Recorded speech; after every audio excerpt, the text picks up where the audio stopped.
Hello, hello. How are we today, my wonderful darlings and viewers? Is everything good? That didn't work.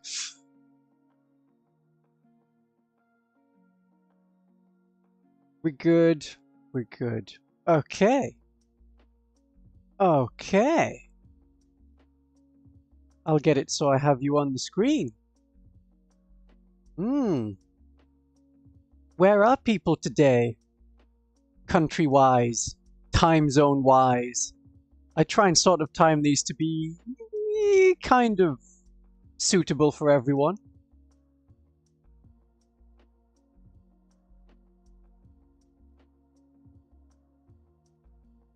Ooh.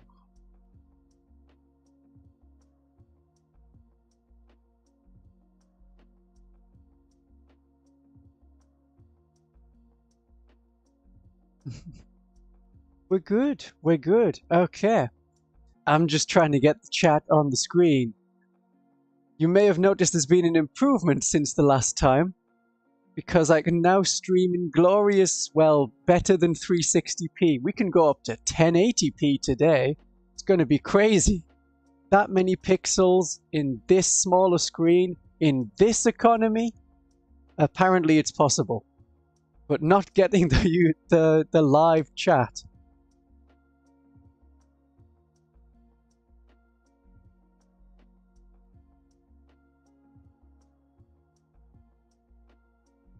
That's not working though. It just doesn't want to come up. No. Oh well, I will have you in my hearts, if not on my screen. And I've always got you, you know, right next to the screen. That works too. It's noon for some people. Oh yeah, because if we're in like Canada, United States, then yeah, we're going for like the middle of the day.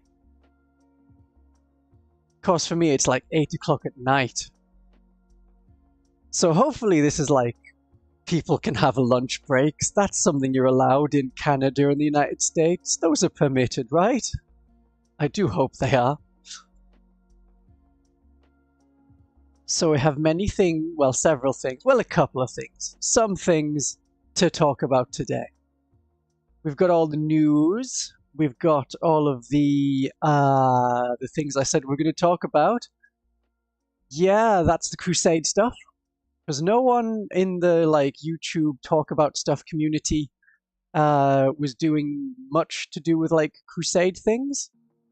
They were all just like, oh yeah, you know, Crusade exists. I like Crusade. I want to talk about Crusade, so we've got some Crusade stuff to talk about. Then I've got my whole wish list of all the things I wanted to see for 10th edition 40k, some of which has been confirmed to be happening. Very exciting. Some of which has been confirmed to definitely not be happening, which is annoying. But some of it we may yet see. So I'm kind of hopeful for a lot of it.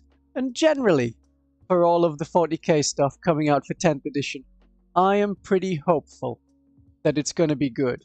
It'll be a good edition. I know for some of the videos, like the title and things, it's going to be like, doom. Death is approaching, burn your models now. But that's just how it's got to be for the YouTube things. If I said, everything is fine, that's the title, here's a faction, and it's fine, I don't think anyone would be interested. It would be like, oh, that is as expected. So every faction needs to be either massively overpowered or not worth taking in the slightest.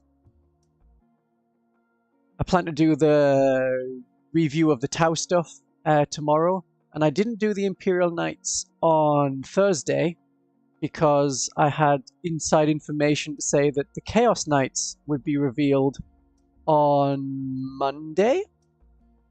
So I'm going to do the two of them together.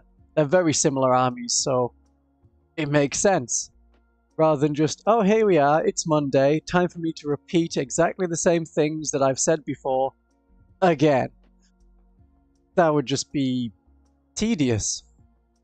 If not for you, then for me, probably. Like, oh, great, we're going to say the same stuff again about the same kind of army, but with a slight tweak, and add, like, one of those chaos-flavored things. I have one other thing that's new, not just the very pretty background. Ah. Ugh. Ah. That's just normal now. See how my jaw no longer falls out of my face like I'm a snake? That's great. I mean, look, blah, blah, blah, totally normal. Nothing weird happens. So that's a great improvement that I've managed to fix in terms of, like, the face that I have. It's very rare for people to be able to improve their face. Hair's still very floppy. That's just going to stay that way. There's no fixing the hair.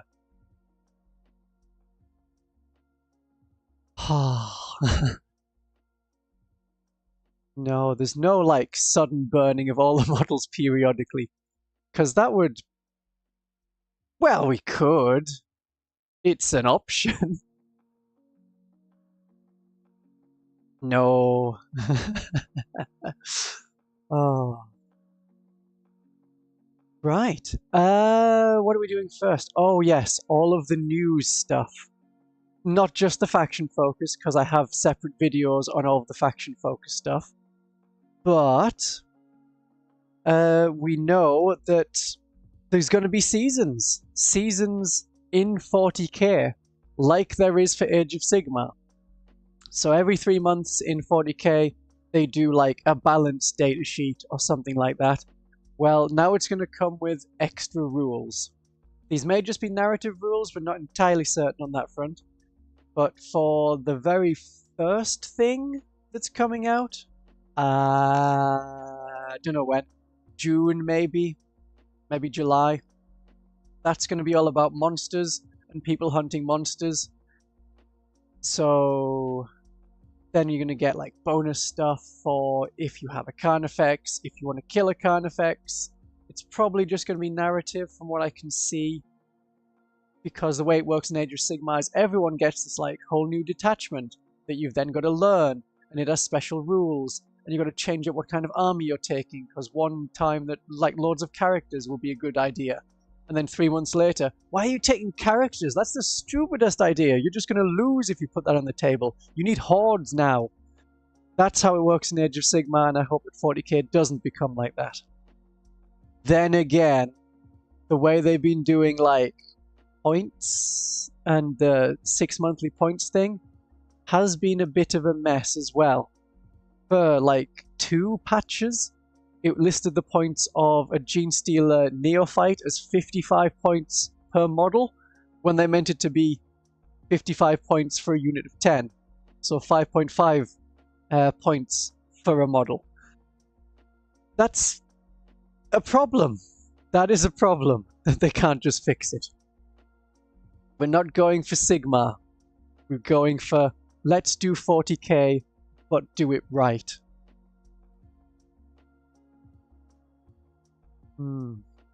So, another thing with the points, which is just bad. In January, they did the points update, and that's when they finally got rid of the Armor of Contempt that had been around for like a year.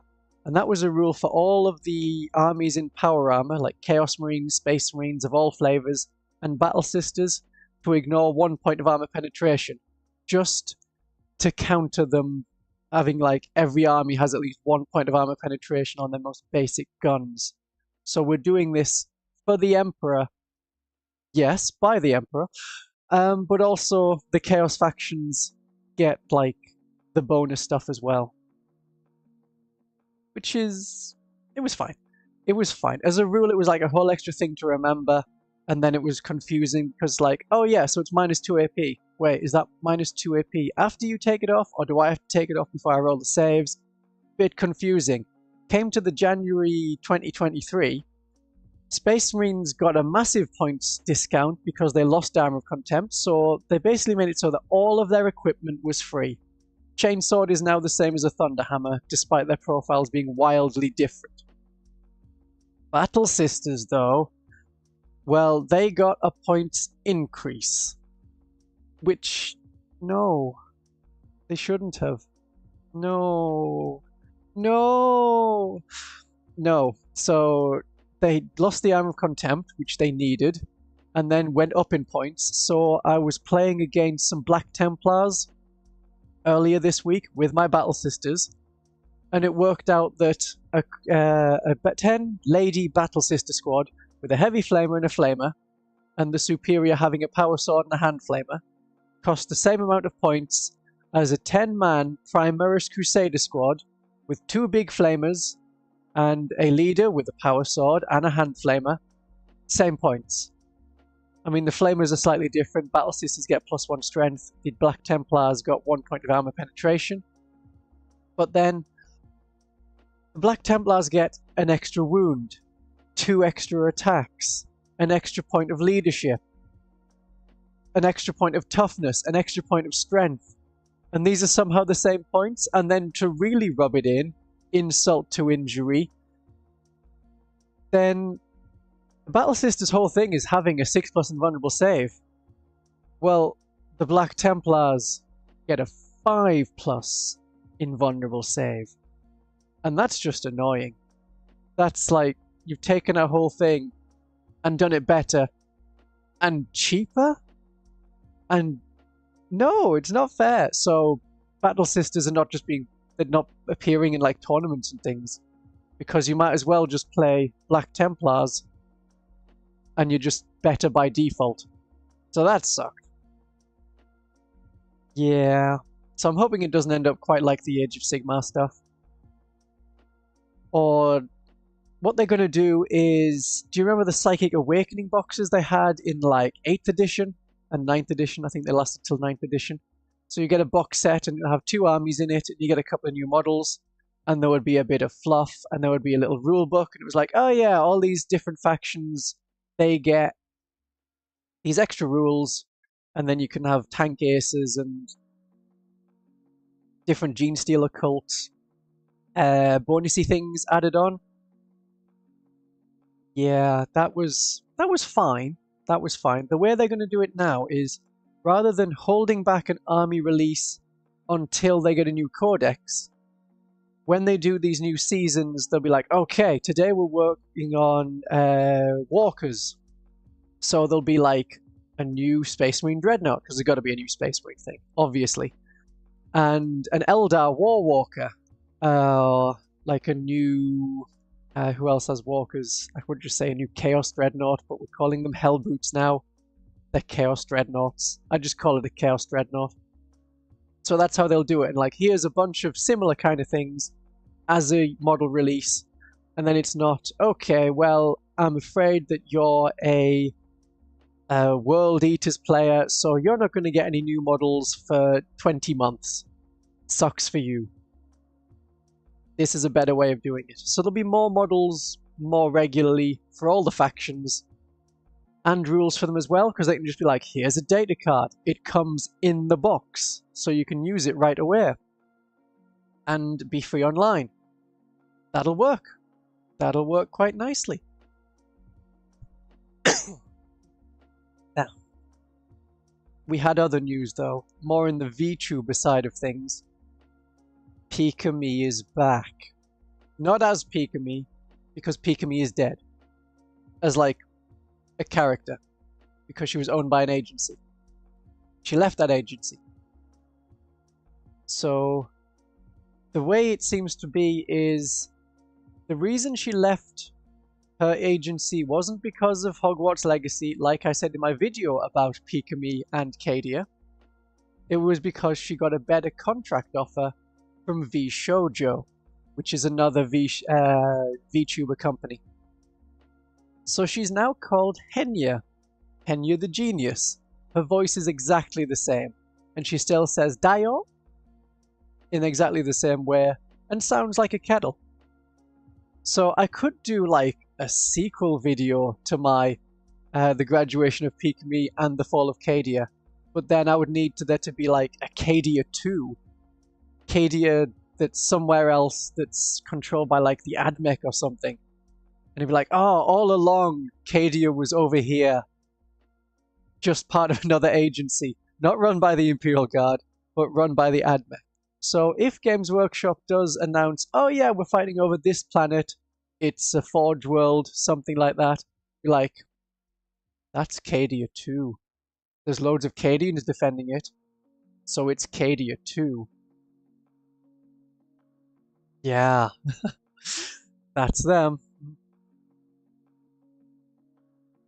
So if that happens, sequel video, and it'll be like the return of Pikami and the return of Cadia, and we'll just have all of the Cadian stuff again. I don't know how it'll work. Twitter is still the eye of terror. Still don't have a Twitter account. That's not happened yet. Might happen at some point. Not yet. Oh dear. Well. Okay, which bit do you want to talk about first?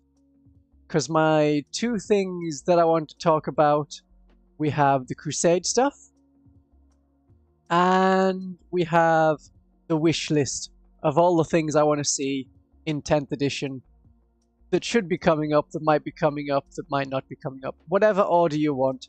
Otherwise, I'm going to do like a 50-50 thing by rolling a D2, sometimes known as a coin.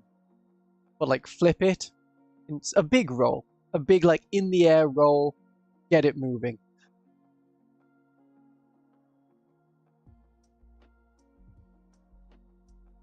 The scenery's wobbling. Okay, I'm gonna move over to the other side. Now that the walls have stopped shaking. So, no preference. I know there's a little bit of lag between like the comments and me reacting to it. Yeah, it's like 4 or 5 seconds at the moment. This is the penalty we get for being able to broadcast in such lovely stuff. So we'll do Crusade, do the wish list. Of course it's equal. Of course it's tied. Yeah, okay. I'm gonna flip a coin. Where's my dice? I always have dice on hand. Okay. That just snapped suddenly. Right, we're doing odds. Then it's the top 10. And evens, it's the Crusade stuff. Okay, evens. Evens was Crusade stuff. So I'll do Crusade stuff first, and then we'll get on to the things I want to see most in 10th edition. So, also let me know if the background music's too loud. That's, I've noticed it on one or two of my more recent videos, a couple of people mentioned, and that one track that was too loud, I've just dropped it. Because it has a weird thing where it's like really quiet at the start and it seems fine when I test it, and then in the middle it just goes woo, and you can't really hear what I'm saying. I mean, you can hear, and I have subtitles, but never mind. Yeah, that one track's gone. Let me know if the background music is too much, because I can't hear it right now. I can hear nothing. It's like I'm deaf. And also I can't see you and you can see me. So I'm just talking into the void. That's just how it is. Okay. Crusade stuff. Where's my interaction? There it is. Yeah, that works. Okay. So, Crusade stuff. The way that worked in 9th edition, I don't think it existed in 8th edition. It must have come in just for 9th edition. That's when we had... yeah, that must have been when it came in, because it was in the rulebooks and then in the different faction rulebooks. So we got... it was a campaign thing, basically, for your army, and it didn't matter who you played. Not important. Not important who you were playing. You could level up your army, and then if you really wanted, you could have your campaign thing against another player, and both of you do your crusade thing at the same point. Or as a club, you could do a crusade. We tried one at my club, and everyone brought Space Marines. So we realized this was just a massive gathering of Space Marines to then just have a tournament, practice, and then the enemy just never turned up. They saw that there was like 8 Space Marine companies there, and like, no, I don't think we'll be attacking that world. We'll find somewhere else. Yeah, right. Yeah, so you got points. If you attended a battle with a unit, they got an experience point. If they killed 3 enemies, like over any number of series of games, they would get an XP point. And you could also pick one unit that was like your MVP, or just the one you want to level up fastest, and they would get another 3 points. And like in regular 40k, there was secondary objectives, but those secondary objectives were all tied to getting more experience points. It was all about experience points. So it was one of the ways that you could play 40k. And that was as well as like your casual stuff or your competitive tournament stuff. Yeah, it's, as the text says, that's how it is. So the new stuff that's going to come out will be all about the Tyrannic War, or the 4th Tyrannic War. 3rd Tyrannic War is still ongoing, so if you had armies and like Crusade stuff set before the current age, you could just say, oh, this is the 3rd Tyrannic War, or the 2nd Tyrannic War, because there was quite a big gap between the 1st and the 2nd Tyrannic War, and the 2nd and the 3rd, but I think it might only be like 50 years between the 2nd and 3rd. And the 3rd one's been going on for like 200 years, and then the 4th one starts before the 3rd one ends. That's not usually how stuff works. You know, the 2nd World War started only after the 1st World War had ended. That's how numbers work. But never mind. We have, Crusade stuff. So it's all about leveling up your units, and it's all about the Tyrannic Wars. However, it's going to be very general.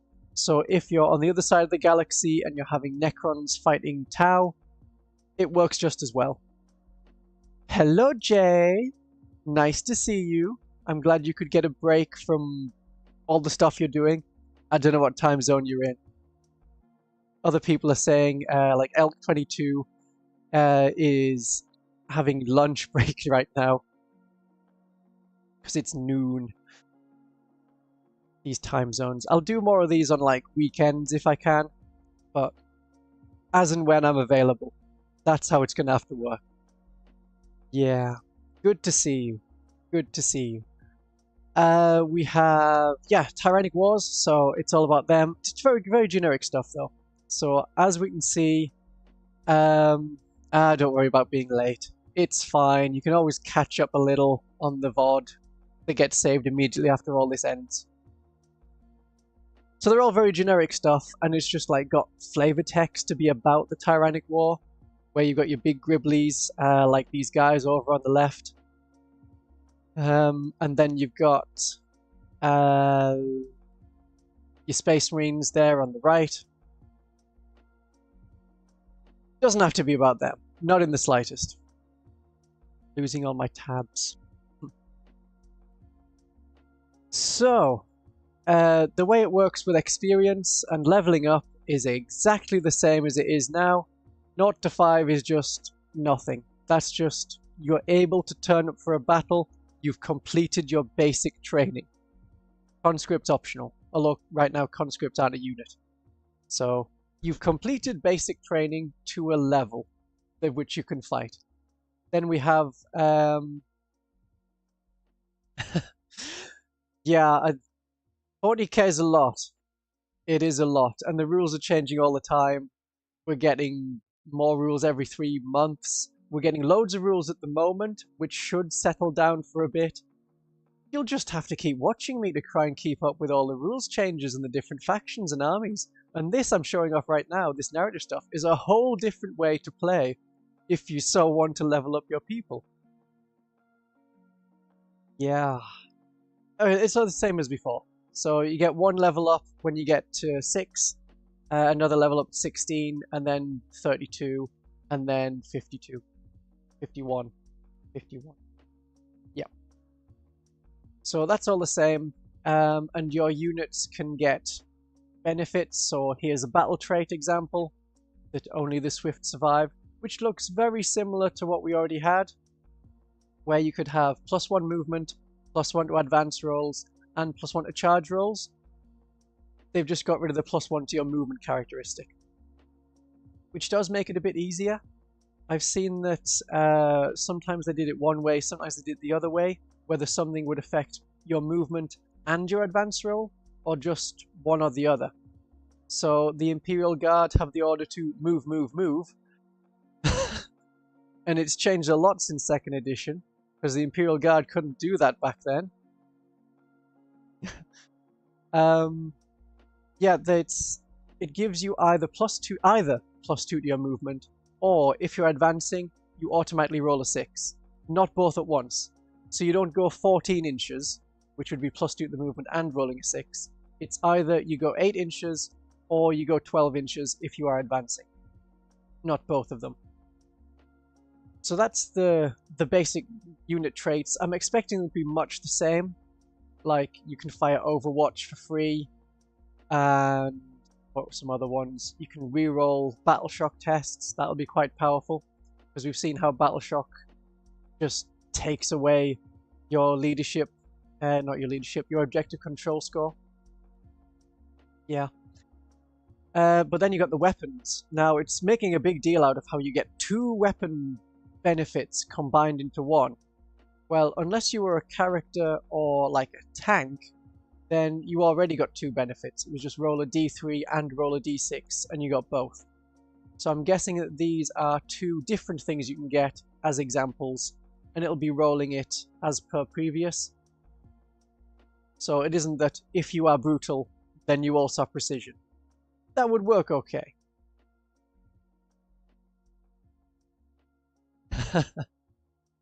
Oh, you do all amuse me. And I do like your comments.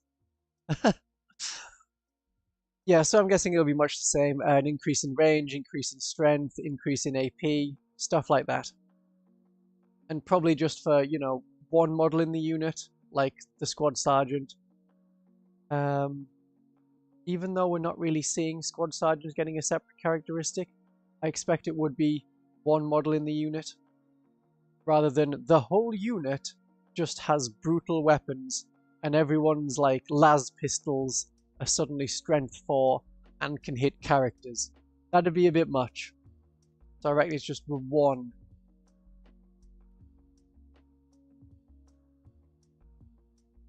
And we're going to get, well, rather than warlord traits and relics and all the things that were like upgrading characters, like being a chapter master, being the chief apothecary, stuff like that, it'll be called enhancements. So this would be like a Crusade relic, which go as an enhancement. So it may be that, yeah, you can have as many enhancements that are Crusade relics in your army at once, or you can just stop at 1. Or stop at 3. 3 is where it's normally capped for like your regular game. And that's basically the equivalent of having a chapter master who is the warlord with a fancy chainsword, and then his mate is also got a warlord trait. No, you can't have a warlord trait and someone not have your warlord. The warlord trait would be on the chapter master. That is assuming that we can put all 3 on one person. I think it may be capped at 1 per character, because they're trying to stop this, like, trying to stop all of this, here's a Death Star murder ball. Jay, we will definitely get to my new favorite rule and stuff that I'm looking forward to. We're just doing the Crusade stuff first. We're getting there. Oh. That's good. That's good. Yeah, so we'll get like 3 of these, but not on the same person. So you get your battle traits, and it will be like an extra thing to remember for your army. And, you know, you get your characters that way, and then this is where we get the different stuff. So when it was working in 9th edition, people didn't really want to level up some of their units. Like, if you've got a guardsman squad, then there's no real benefit to them. Oh, well, the sergeant's got a +1 strength on his bolt pistol. You're rarely going to fire that pistol. So why should that be costing you a Crusade point when 2 Crusade points were meant to be the equivalent of a command point, which lets you do rerolls and lots of other much stronger stuff. So people were choosing not to level up their units or to have their units in and then like, oh, you leveled up, retire the unit and get a brand new, completely fresh one because of how unbalanced it was to have these really weak modifiers. The modifiers there rather than like just having a command point, because command points were so much stronger. The chat rules, oh, that's a good point. I should have put chat rules in my description. They're pretty general, generally general. Things like don't be mean to people, don't mention other 40k streamers or VTubers unless I mention them first. That's fine. We'll not casually be threatening people. We can casually threaten alien races. That is practically encouraged. But, you know, keep it like PG-13, I guess. You may have noticed I don't actually swear. All of my fluffing swear words are hecking different things, but made suitable for YouTube. And then generally just relax. Relax and have some fun. The dice rolls are, I guess, they're not as complex as D&D in theory, because it's all a D6 rather than a million different types of dice rolls. Like, you haven't got D10s and D20s and D8, it's all just D6. And then you do basic maths to it to be +1, -1, or maybe just re-roll it. Some of those are allowed. But yeah, command points are one way that you could re-roll dice. And a lot of the other stuff to do with like is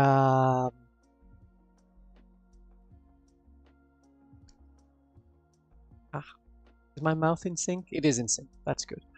That's definitely what I was doing. Yeah, the battles, some of the stuff might not actually have in-battle effect. So it might be, oh, this unit gets 4 experience points when you choose to mark them for greatness rather than 3. That's not going to affect the battle. That was one of the things that the World Eaters could have in their Crusade rules.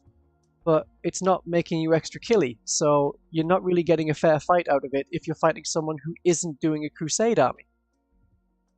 So they had to change up, like... they had to change up how it worked to make it much fairer. So now we have a difference, like, groupings rather than just for every 2 points. And this is definitely easier than D&D. Yeah, I mean D&D, it's... you can guess some of it. If you're actually playing this on the tabletop, and you've got the models there in front of you, and the dice, then you can guess it a bit easier. Talking about it like nebulously in the air makes it a bit harder. Yeah. So you get blessings rather than just extra command points. Especially in this edition when we're getting far fewer command points. So not to 4 you get nothing. Nothing extra, because that's just such a minor difference. It's probably not worth getting anything better. 5 to 9 is 1 blessing. 10 to 19 is 2, and then they've just gone with like, okay, 20 plus, 4 extra, 4 blessings, just to balance it out. So it could be that you're both doing Crusade, and this is like the difference in your Crusade points, as opposed to one of you playing Crusade and one of you not. I'm kind of getting the feeling that they like the idea of the, you know, there's 2 of you, but you can be playing entirely different styles of game and still have a game against each other. Like the way they revealed all of the mission cards, because you draw from a deck, if you want to draw from a deck, otherwise you can choose to have some preset secondary objectives for your army to do. Either way is fine. I like the random card madness go. That's how it works best. Yeah, so these blessings are pretty good. They're pretty good. I don't think they'll be the same as like 4 extra command points in an edition where they're already massively reducing, and thankfully massively reducing, the number of command points that you have. So if you wanted like a favorite thing that's coming out, the reduction in command points is one of them. So you can have stuff like, oh, you can get to re-roll one battle shock test per turn. That's pretty powerful. I was just looking at when all the leaks came out, and I did a video on the leaks. If you can't tell which one it is, if you look through my catalogue of videos, it's the one with a picture of a leak on the front. Because I am not subtle about my puns.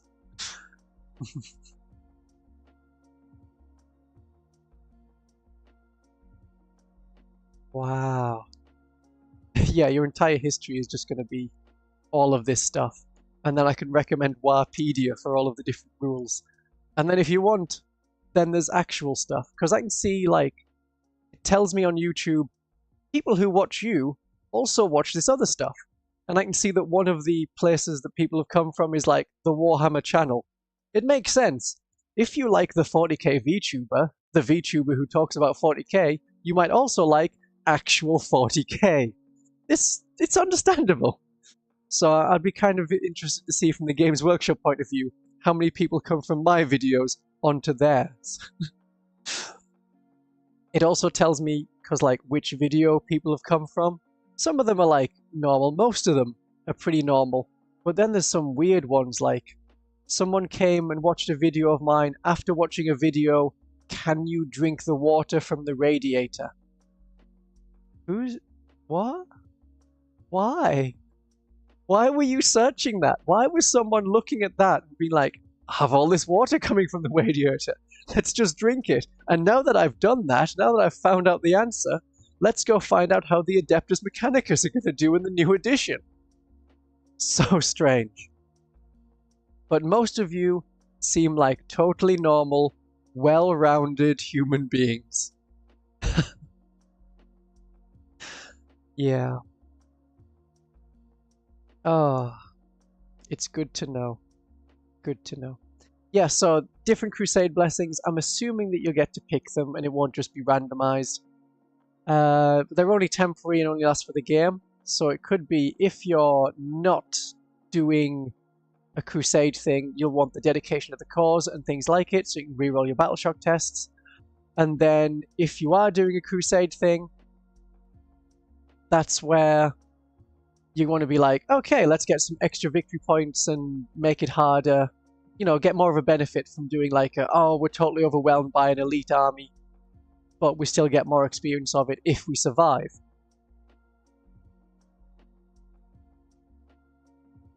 Ah, I came as a new game recommendation. Nice. I suppose that 10th edition 40k is a new game. So, Crusade blessings. So all of these, what have we got? Are these one-off things? Yes, so these are more of the Crusade blessings that are one-off, like equipment things or rules things, and they're faction specific. So it looks like when the new codexes come out, they'll have Crusade blessings that are faction specific. So here's one for the Tyranids. You can only get it if you're a Tyranid, and it's all about eating people, even though you might be like the antagonist, but you're outnumbered, it's not going so well. Just eat things. Eat the enemy. If you're having problems with someone at work, eat them. I don't know if HR will have a specific rule that says you cannot eat your colleagues. So that's a loophole you can just exploit. You took my lunch and ate it, I'll eat you. It's only fair. If anything, it's just me eating my lunch in a big wrapper. That's how you deal with those refrigerator thieves. The Hellfire shells, they look pretty powerful. And remember, it doesn't have to be if you're fighting Tyranids. Because Hellfire shells, well, they came up in 2nd edition. And it was something that the Space Marine scouts could get. They could like shoot Tyranid warriors and like, here's a shell that like poisons them from the inside, and it's just kind of stuff.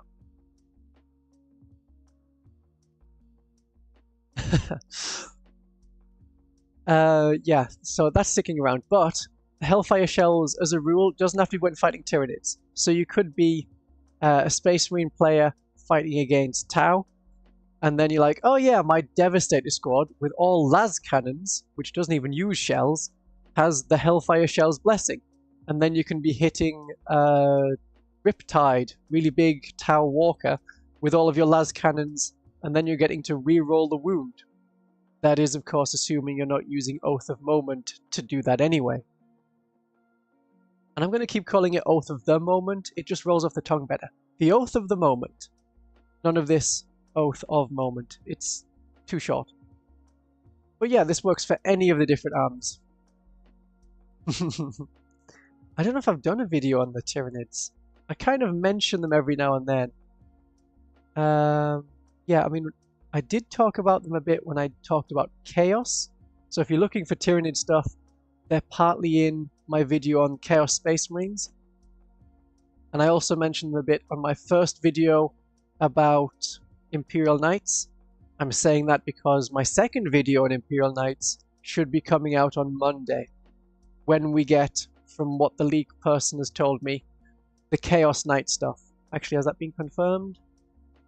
Yes, it has been confirmed they're going to be telling us about Chaos Knights on Monday, so I'll just roll them into one. Imperial Knights and Chaos Knights all together. Yeah, I've talked about the Tyranids in other videos, but not individually. They seemed like a popular thing that lots of other people were talking about anyway, so I was like, I'm going to cover the ones that people haven't talked about, and then go really absurdly deep on some of them, like the Battle Sisters. And then even when it was like, okay, here's some new demon rules, I was like, I don't care about demons. You know, good for you demon players, but I don't care. I'm going to talk about Gene Stealers in this demon video instead. They're probably going to be the last ones or something that comes out. The Gene Stealers, for their like, here's what they do. I still look forward to that. I talk about them a lot. So they're like friends of the Tyranids, rather than the Tyranids themselves. They have Tyranid DNA inside them. However you interpret that. It's a whole life cycle thing. Not lifestyle, life cycle. I'll have to do like a fun thing on, here's the different generations of Gene Stealer cult, and what happens when you breed a second generation with a fourth generation. I'll get like an AI David Attenborough voice to do it. That could be fun. Although we're not really allowed AI voices on YouTube, then it's like, nope, can't monetize this video, not allowed, too much AI. It sucks. Right, battle scars. This is something that is changing. So it was that if your units died in the battle, you would roll a dice afterwards. If you rolled a 1, then they would get a battle scar. Generally, the battle scars were the exact opposite of your much nicer battle traits. So it could be that you did really well, got that battle trait, and then come the next battle, you got the exact opposite one as a scar. That would like balance it out, because it's +1 to -1, and battle scars give you -1 Crusade point. So I do currently have a Dogmata in my Battle Sisters who is just... she's not great. She tries. She attacked a Farseer recently. Attacked twice as part of like a chanting thing, so that's 8 attacks. 1 of them hit. And she's hitting on a 3+. That is statistically not likely. She should have murdered this dude. I spent good miracle dice on him. And then the Farseer just got up and walked away. Yeah. But she's got like -1 to movement, she's got -1 wound, she can't control objectives, she can't use command points. So that's like -3 or -4 of the Crusade points. So really useful to just take in a battle, because it was a way of balancing out my army, which is otherwise very high in Crusade points because I've been doing so much Crusade with my Battle Sisters. It makes sense. It's their job to go and purge things. This is indeed a really big, complicated board game, and the narrative stuff you can add on is even more layers on the big, complicated board game. There's a simplified version called Combat Patrol, which is like, you buy a box, you get the models in the box, you put them on the table, and somehow it's balanced. 21 Custodes is somehow the equivalent of a platoon of guardsmen, and it's just not. Those guardsmen will die very horribly. So they've got like a balancing thing of separate data cards to keep that roughly equal. And that's your simplified version. We'll see more when we actually start 10th edition. Then I can do like a, here's how to learn the basics. There are so many layers. It's like a cake, but each layer is just more heresy. Yeah, so scars and things. So yeah, it was a way of like having -1 command point, command trait, no, crusade points. All these names are so similar. The layers of names. And this isn't even the most complicated game. That's where we're getting like Battletech and Infinity, which is like, oh, you've got 20 models rather than 500, not 500, 50 on the table. And I mean, 20 would be a lot, and it's somehow way more complicated. You just need big tables, yeah. So with scars, I'll actually talk about the scars. They're very similar. So the fatigued would be, instead of currently where you cannot control an objective, you subtract 1 from your objective control score and you get no charge bonus. That's pretty big. Because what are the charge bonuses? The main charge bonus, the one that is mentioned in the main rulebook, which leaked, which I have access to, is that when you charge, you get to fight first. So can you imagine charging in and the enemy hits you first? That's pretty nasty. Pretty nasty. You don't really want that, so I'm hoping that there's a way of like using requisition points to get rid of these still. The other one, Battle Weary, is much like the -1 leadership. That was a really minor one. I would like encourage my units to get that. So any of them that have this -1 leadership, I've left it because it's very, again, it's balancing within my own army the number of crusade points I've got.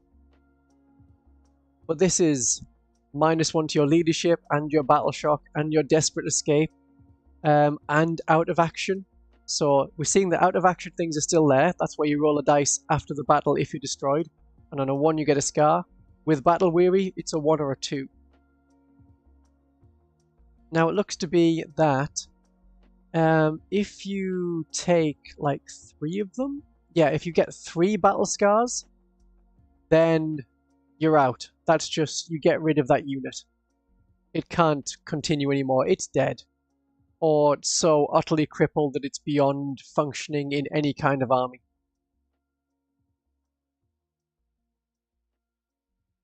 And you can also see, much like there was like balancing of here's a -1 battle scar compared to the positive of the battle trait. Well, now instead of taking a new scar, you can just lose a trait. So you're really trying to get it so you're not dying with your best units. I'm not entirely sure I like that. I mean, I know what's going to happen. It'll be, oh, my unit got 3 battle scars. It's gone from my roster. Here is an entirely new one. An entirely new unit. Totally new. They look very similar, but they all have mustaches. They're just coming in now. Oh, look, they're doing the exact same thing, and they all seem to have the same names for some reason. It's like, oh, damn the enemy. They killed my twin brother. Oh, they killed my twin brother too. This is the worst. How are they killing so many twins? Why are there so many twins in the army? Nepotism. It's going to be nepotism. Yeah, I can see that happening. But it is nice that you can have, like, this unit is dead. Dead forever. And all of the things that you've got with it are gone. It should be okay. And again, if there's like requisition points where we can remove these scars so you can keep your favorite units alive and kicking, then yeah, that'll be okay.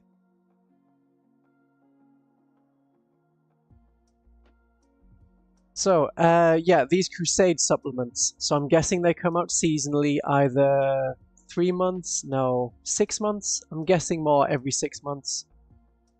But then if an edition is only it was only going to be 2 years. Because they know that every time they just release a new edition of 40k, their profits skyrocket. And that's like them covered for that year and probably the next. And so every other year they just release like Horus Heresy. Here's a new edition of that. here's a new edition of Age of Sigmar. So Age of Sigmar will have a bit more staying power. With all the stuff, how long are tournaments? Tournaments go on for at least 1 full day, if not 2. And that's a whole nother thing. I'll mention tournaments briefly in a second. So I'm guessing these are going to be like every 3 or 4 months. We get a new like Crusade thing. It'll probably come about the same time as they do like, here's a slight different thing for, yeah, it'll be the 3 monthly balance updates. We rebalance the secondaries. We've got a new set of cards out, so you can play these sorts of missions in your regular games, your casual games, and your competitive games. And also, here's how to do it in Crusade. So the first one that comes out for Tyrannic War is all about monsters, and anyone that wants to kill monsters. I'm glad they're balancing it like that, and it isn't just, do you have 1,000 Carnifexes? Do you have 8 Riptides you really want to field? You can field that, and just that, and nothing else. So it'll be like, it's a nice growing legacy thing. And I think the narrative stuff is what I really like to see with all of this, with all of the 40k stuff. Like, this is my army. I have names for all the different models. I know who's done what, who had that really stupid thing that happened to them one time, like the Dog Martyr, who got punished for it, the Dog Martyr, even though her job is to punish other people who aren't doing their job. Well, it's just self-flagellation, I guess. Self-flagella. Blah. She's going to hit herself and be like, I was very silly today. That's it.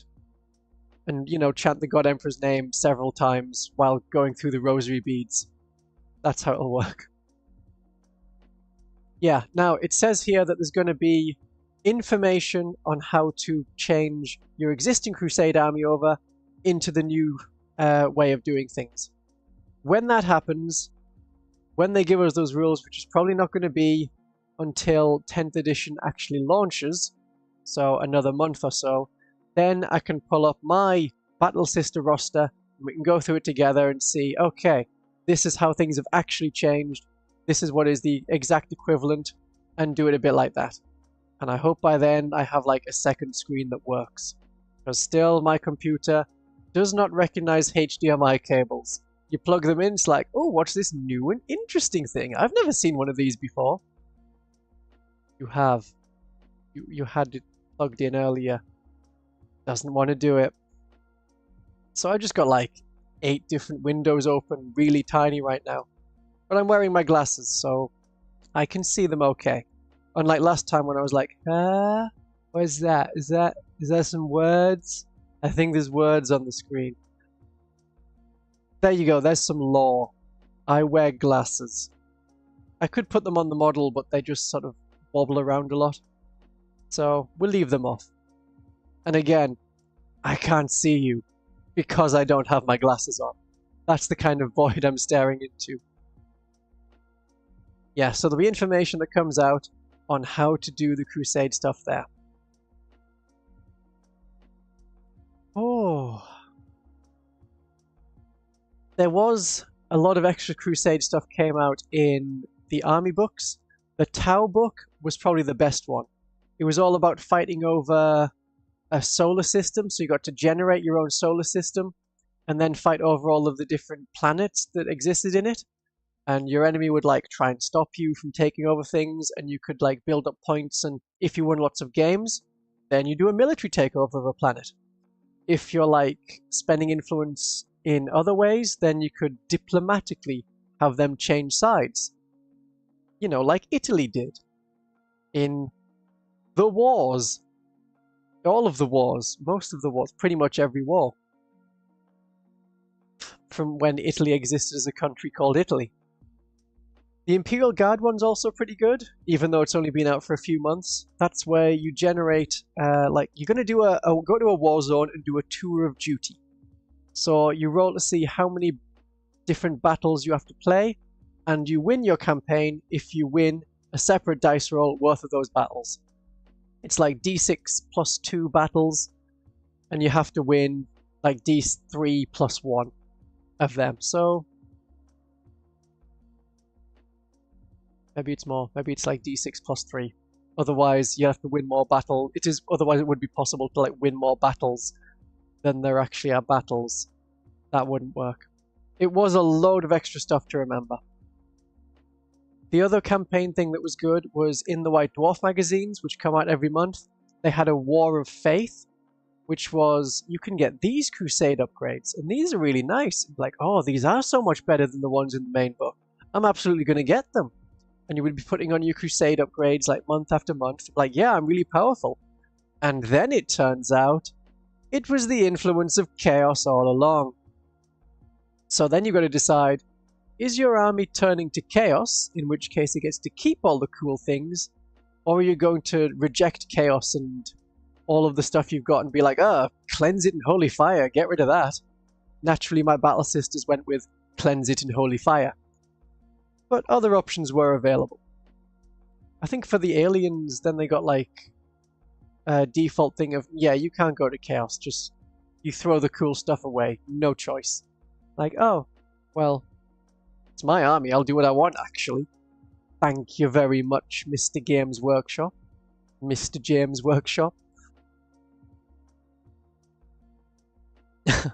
Understandably, yeah, I'm glad I make this more interesting than just reading stuff. I don't want to do like every faction focus as a live stream. I know there's people who do. They could just take forever. And I might be like, oh, I didn't understand that rule until I looked it up again. And you don't want to be sitting with me looking up rules separately and be like, what does this mean? What's that? So yeah, not the everyday stuff as a live stream, but this. We can do one-offs as a live stream. We'll see how many I can manage to do in the future. I don't think it's going to be one a week. That's probably too much, but a few.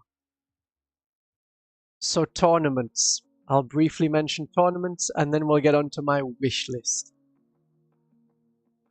The tournaments, and a lot of people in the community as well, because I asked in the community tab, don't go to big tournaments. They go to like casual tournaments arranged by a small club, like your local gaming club, and things like that. Since we're done with the Crusade thing, I'll just turn that off. Let me make sure it's the right one. Good. Didn't turn off my face. Now I'm just going to move it back over here. This is where I'm more comfortable. Yes. So nothing's going to weirdly happen with my face. And then we can talk about the Crusades. Not the Crusades, the tournaments. Should I be on the left? I don't know if I should be on the left. I haven't got like a load of stuff on the right like normal that's going to pop up. I could scooch over to the middle. There we go. I'll be in the middle. That works. Yeah. Tournaments. So, the big ones are like 2 days, and the problem with them is they really want to like show off the top tournament players. So, the people who play in the second day are the people who've won like all of their games in the first day, and it's a really cut down thing. So if you're traveling to another city or another country to play these tournaments, then it could be that you're not actually playing on the second day. And you'll play a couple of games on the first day. And I did a video about tournaments, just not a lot of people watched it. Because, again, tournaments don't massively resonate with my audience. But there is a video on tournaments. It's there in my catalogue of videos. And that's like how to win at tournaments. But I don't like the massive traveling, which could involve getting your models to customs. These are very spiky models. That's not going to be fun. I don't recommend it. I might at some point do a video on, here's all the guidance I've got on how to get your models to customs without doing anything illegal. But the traveling's a lot. If it's a special tournament, you might not be playing on the second day, and then they're like, well, you're just chaff, get out the way. We have the real tournament players here. They get their stuff filmed, and their YouTube channels promoted, and all that sort of thing. And it's just not as friendly as everyday stuff. They do have awards where it's like, okay, here's, you were a good player. You're the best sport. You get a little trophy. But even me who's like, yeah, play if you want. Oh, you made a mistake? Okay, take that back. Not a problem. I'm like, you made a mistake. I'm going to let you, and I'm not going to say anything. and now I'm going to win. It just doesn't seem as nice. I mean, I was playing against a guy who really didn't play a lot of 40k. He thought bringing one tank was powerful. It's not particularly powerful, especially in the 9th edition. Tanks are not very powerful. He did things like move his units off objectives. It's like, do you want to do that? Are you sure? It's like, he just made that mistake. And then he fired his anti-tank cannon at my infantry and his anti-infantry gun at my tanks. Or like, it's meant to kill light infantry, he fired at my heavy infantry. The second time he did that, I pointed out, it's like, it's not going to work. Please don't. Please don't do it again. It is hurting me emotionally for you to try this again. But people end up like not as friendly as they would be. And it's so intense. It is so intense. You do all these games and it's like, oh yeah, much larger points than normal. Rush through it. And then it's like, oh, we got 3 turns done out of a 5-turn game. And then you spend the last 10 minutes sitting there together doing this, where you talk about, hypothetically, who would win the game and how it would work. And you shouldn't be doing that when you're at the table with the models actually able to play the game. You should be able to play the game. But tournaments tend to do like too many points. Way too many points. So that's generally why I don't much like tournaments. Maybe you're the same. Maybe you can add in the comments at the end of the video, like, if you agree with that. Or if it's like, no, I like the tournaments because of this, and it's good for meeting new people. Normally tournaments do 2,000 points, which is fine for a 3 or 4 hour game casually, but you're trying to then fit it into 2.5 hours. And that's when it gets a push. So you want to be looking like 1,500 points. That would be more comfortable. But they don't, because there's no set rules for 1,500 points. It's either 1,000 or 2,000 or 3,000 that the rules are optimized for. And really it's 2,000 and nothing else. But yeah, it's a lot of faffing and knowing the rules and being able to theory hammer your way through the end of the game. Okay, let's do the wish list. And then in 25 minutes or so, that's where we'll end the stream. That'll be a nice, comfy 1.5 hours, and that's it.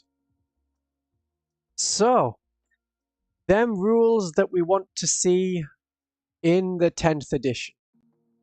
Or like the favorite rule that's coming up, or the feature that should be missing, that isn't missing, that might be missing. Yeah.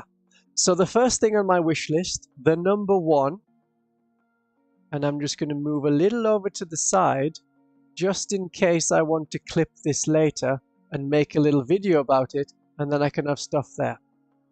That'll be fine. Then there'll be no surprises for anyone, because we'll be familiar with what's going on. Okay. So, first one. No invulnerable saves that go above 4+. Invulnerable saves are just really powerful, because they ignore all the armor penetration stuff that you might have. And it's like, oh, you hit me with a massively armor-penetrating cannon. Yeah, I still save, like, really easily. And when we've had it in the past, like, the Screamers for Tzeentch, they were like, oh, I've got a 2+ save, re-rolling 1s, and it's an invulnerable save. Yeah. Didn't like that. No one liked that. That was just making people mad. So, no save, invulnerable save that's more than 4+. Just leave it there. I know Terminators have a 4+ save. I don't know how they're going to do Terminators with a Storm Shield, because that was like extra on top of it. Maybe just give them a bonus. Always like portable cover. They always count as being in cover. That could be something. And it'd be kind of balanced, because then you've got melee weapons that are really powerful, compared to having a Storm Bolter, which is some shooting, and a Power Fist. I can sort of see it. Maybe they'd just be cheaper than regular Terminators. Yeah, maybe that. So, no invulnerable save over 4+. Second thing, which I've complained about before, line of sight. And I don't think they're going to change line of sight. Oh, I didn't mean to close my eyes there, but that was thematically on point. So the way line of sight works currently is you put your face down to the table and you look at where your models are, and by using true line of sight, you can see if your models have line of sight. So the rule basically reads as, if you have line of sight, then, you know, you have line of sight. Check if you have line of sight. If you have line of sight, then you have line of sight. That's just so weird. It's a badly worded rule, and they should instead have like, measure it with a tape measure that's straight, or like a ruler, and see if you can get like base to base or model to model, something like that. Yeah. You have a photo shoot soon, Jay. Nice. It's amazing that you're able to like type. Good for you, having stuff at whatever time zone you're in. I know you're British, but I have no idea what time zone you're in. I'm sure you were in a totally different one previously. Cool. Cool. Definitely something to do. Like, I am at work, I am professional, I am watching VTuber right now. This is what everyone does. Yeah, just people like, heads like, oh, I can't quite do a Randy Felt face, where he slams his head on the desk and he's like, yep, this is how it is. This is how we play 40k. So, yeah, maybe it doesn't have to be as intense as I think it was like 4th edition, 5th edition, where different terrain pieces had I don't know. Yeah, you used to have J in your description. Yeah. Yeah, it was like, okay, this is a 3-level piece of terrain, and this model is 1 level, and so you can't see a 1-level model behind a 2-level piece of terrain, and things like that. But just something that makes it a bit more specific on what line of sight is. Yeah. So, next one. A massive reduction in command points. This was the one thing that I really wanted to see. And we've got it. Massive reduction in them. So now it's, you start on 0 rather than starting on 6. And then you gain 1, I think it's every player turn.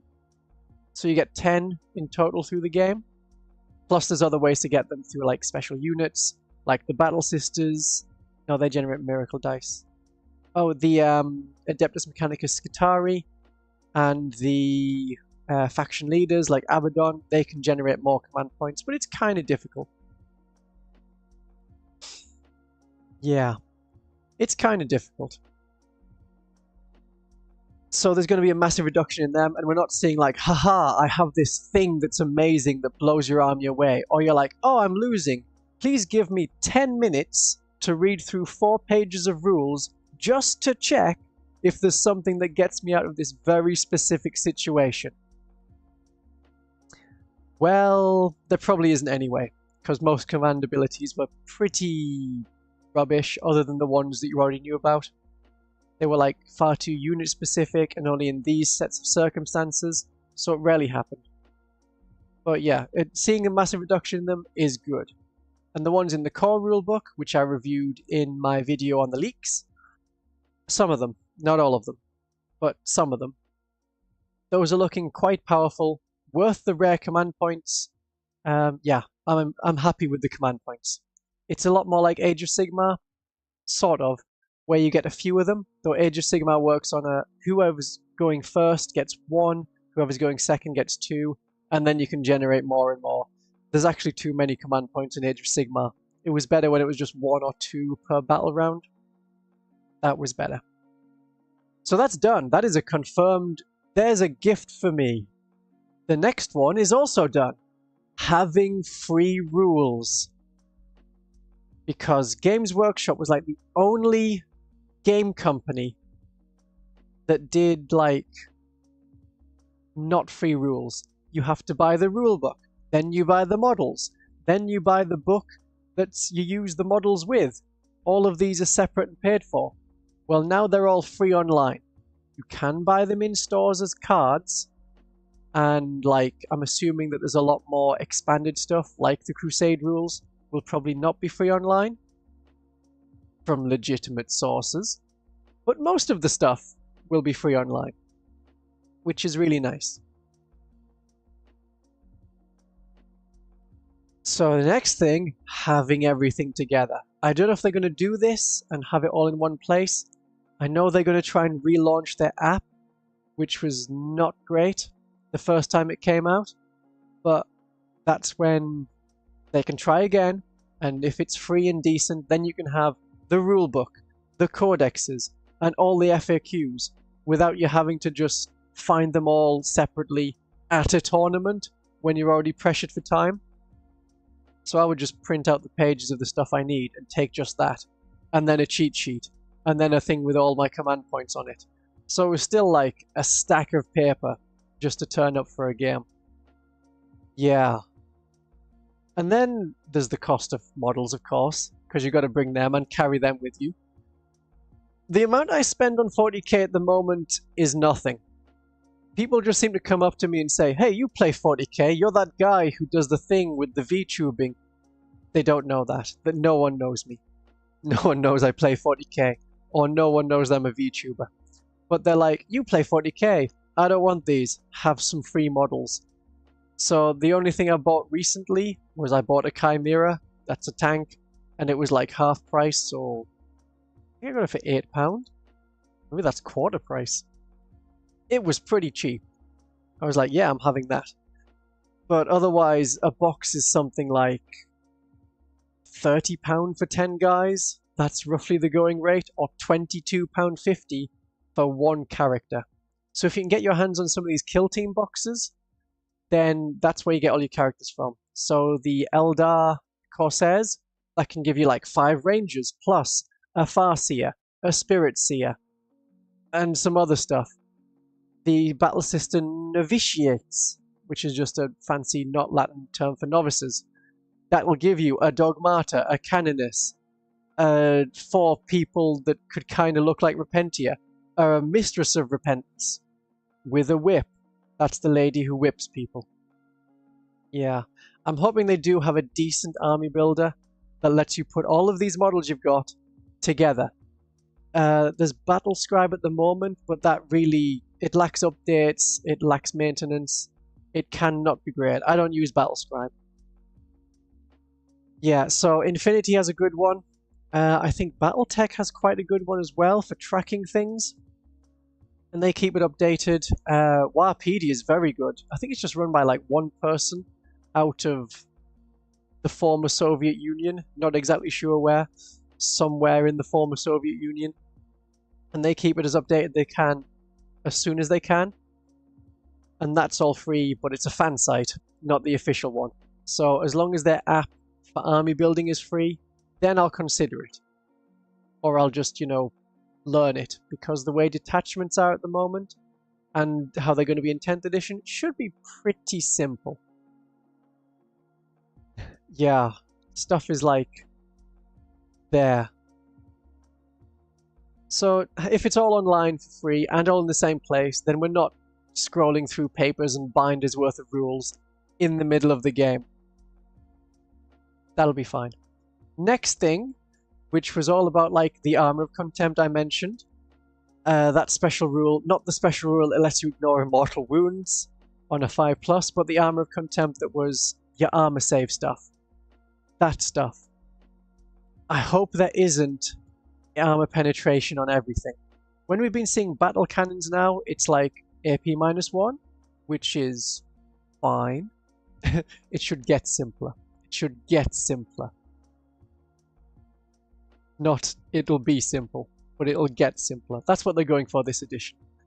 Not less fun, but simpler to understand. I think that was their tagline. Something like that. It was something along those lines. Simpler to play, without being simple. Yeah. Yeah, so I don't want as much armor penetration. Battle cannons, -1, that's fine. They're not adding like armor penetration to everyone's basic guns. Good. I saw that the Guardian still had it. for the Eldar, but that's 18 inches. You're getting 2 shots of assault, and that's at -1. Comparatively, that is about equal to the Battle Sisters with their bolt gun, or the Chaos Marines with their bolt gun. Yeah, it's about equal. You're getting an extra point of armor penetration instead of the range. So that's okay. Yeah. Yeah, so less armor penetration. Then you don't need to do anything stupid like Armor of Contempt again.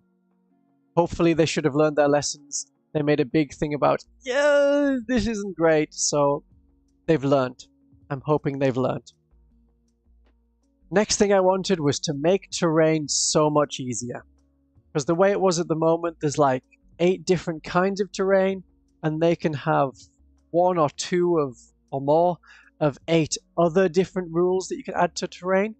So having it all, it gives you the benefit of cover, which is +1 save to a maximum of 3+. I can get behind that.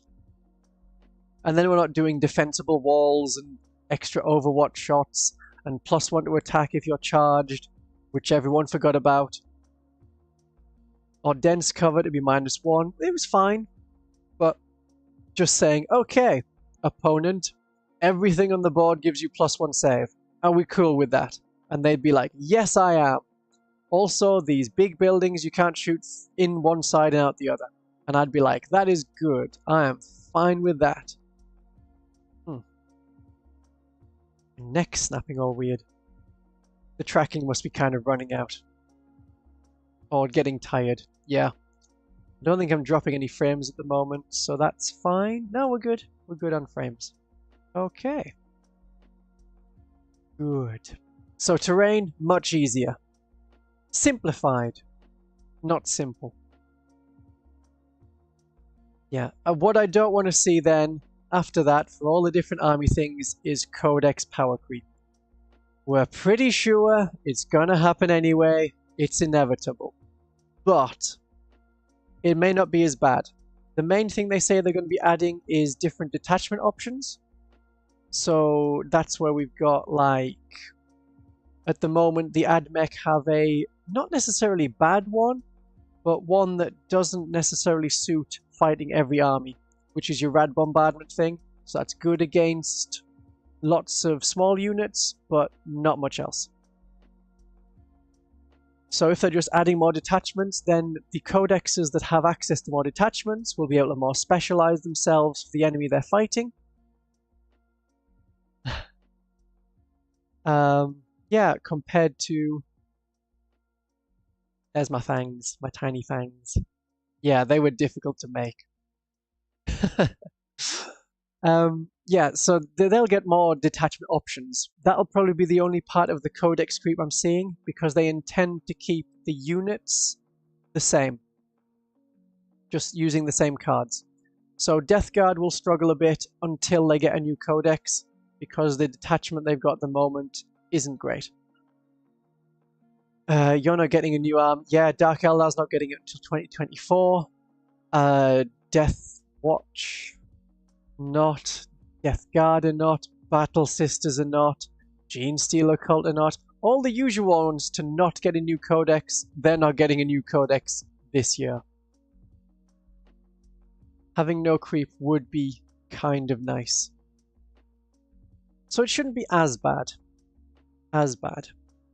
And when we're talking about these, like, Crusade things, the narrative stuff, the boxes that come out, because they'll be like, much like the Psychic Awakening stuff, here's some extra units in a box. Then I'm hoping they do it so that someone dies.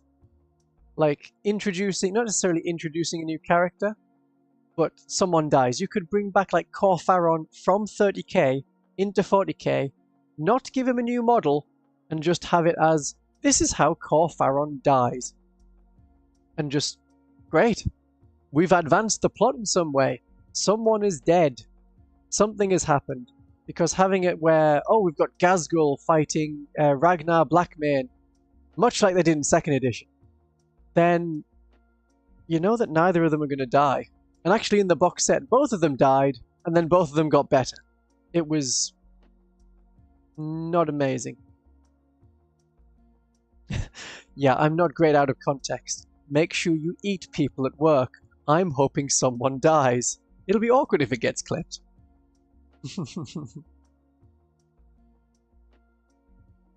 So, I'm hoping for some actual plot development in these different boxes. Because we had Psychic Awakening. It's like, oh, there's Psychers everywhere. Are they still around? Are we doing anything with them? Did that get resolved? I don't think that got resolved, just more Psychers. Okay. It happened and then it didn't matter. Yeah, so I'm hoping that they weren't going to do more Age of Sigmar seasons and doing it like that, but they are doing it like that. So I'm hoping it's just narrative stuff rather than, hey guys, here's a new, like, detachment, and everyone's got to follow this new detachment. It's a pain to learn when you play Age of Sigmar only once a month or something. Then you get 3 different things from that. Yeah, 3 different games playing it with that sort of style. You've barely got a handle on it and it changes again. I could be playing a Paradox game and narrating that. I considered it. I definitely considered it. I don't know if there's a 40k mod of like Hearts of Iron 4. Certainly not a good one. But yeah, I could actually do that if there was a decent 40k mod. It's a thought. It's a thought for a live stream. Yeah, if you want to know what the Fall of Cadia was actually about, I guess you could have a stab at watching my video on Pika-Me and the Fall of Cadia. Then there'll be some kind of context to tell you what it's actually like. Sort of. But I don't want to see any new detachments coming out with these 40k seasons. Just update like a new mission, something like that. That'll be fine. Rebalance points if you need to. Great. Of course you watched it already. You probably commented on it as well. Just got more confused. Yeah, there was a planet, some people lived on it. Someone threw a space station into the planet, and then the planet exploded. But not everyone who was born on the planet was on the planet at the time, so Cadia stands. That's why. Because there's still people from Cadia still alive. Right, final thing. The 11th point in my 10-point wish list.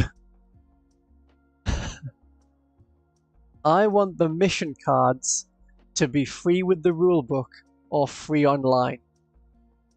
So they made a thing of like, oh yeah, here's your mission cards that come with the basic game to play like the basic missions that come in the main rulebook. That's the introductory one that's going to be in this Leviathan box set. If it's not free, you can't really easily play the game. If it's going to be, oh yeah, so we're not doing expensive rulebooks anymore. We're still doing expensive codexes. And then, oh yeah, if you want to actually play the missions, you've got to buy this set of cards. And these sets of cards are ridiculous prices. Like, in the $20, $30, $40 for a set of cards that you shuffle and then play a game with. It's not necessary. It's really not necessary. So I'm hoping they're free so we can actually play the game. Otherwise, they're going to have to be online and then print them out as bits of paper and shuffle the bits of paper, mount them onto cards, sleeve them. You could get sleeves and then all the Magic players will be like, hey, I've got some spare sleeves for your tiny bits of paper. That'll be how we do it. That'll be the alternative. Yeah. So that is all the things I want to see for the 10th edition. You can let me know in the comments what you want to see for 10th edition. And is that everything?